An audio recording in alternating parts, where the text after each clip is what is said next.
Cicero de Officiis, episode 25. Unum genus est, quod pertinet ad finem bonorum, alterum quod positum est in praeceptis, quibus in omnes partes usus vitae conformare possit.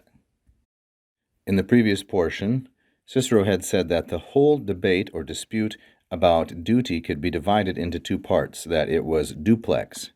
Now, in this portion, he's going to describe the two elements, unum and alterum. Unum genus est, one category, is that which applies or relates to the end of goods, or the purpose, finem. The second genus is that which is placed or is established in those precepts or those moral principles to which, in all respects, the conduct of life can be shaped. Now that we have a rough translation, let's go back and take a look at some of the grammar and perhaps polish it up a little bit. Unum genus est. We have here our subject genus, which is neuter singular and nominative. Its third declension, genus, generis. Generis is the genitive.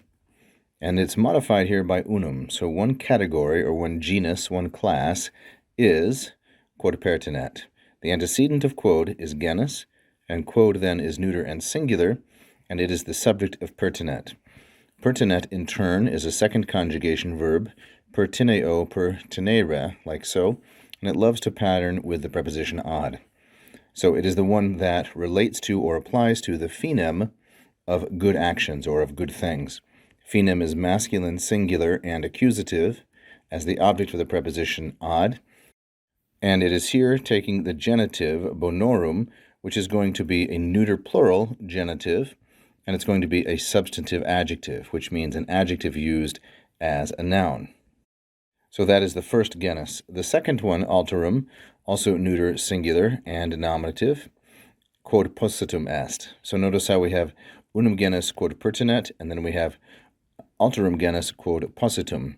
So there is some alliteration here in the construction. Cicero could have used a different verbal form other than positum est, which is from pono ponere, the third conjugation verb. But had he done so, then this symmetry of quod pertinet, 4 syllables, quod positum, 4 syllables, that symmetry would have been lost. So the second genus is that which is placed or positioned in praeceptis. Praeceptis is neuter, plural, and ablative. It is from the second declension noun praeceptum, which in turn is related to praecipio, to give a command or a precept. So neuter plural ablative in precepts or ethical principles. So one concerns the end, why we engage in actions that are considered good, and the other consists in the praeceptis, the ethical principles for carrying out those actions. Then we have quibus. The antecedent of quibus is praeceptis, so it is neuter and plural, but it is dative, unlike its antecedent. Remember always that the gender and the number of a pronoun is determined by its antecedent, but the case is determined by how it's used in its own clause. So, the second category, which is placed in the precepts to which, in omnes partes, in all respects, omnes and partes, feminine plural and accusative, with the preposition in, the usus, that's the subject of possit. Usus is a fourth declension noun, masculine, singular, and nominative.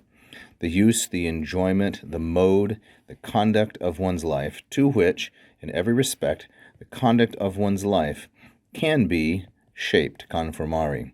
This, of course, is a present infinitive, and it's passive. It's a first conjugation verb, conformo, conformare.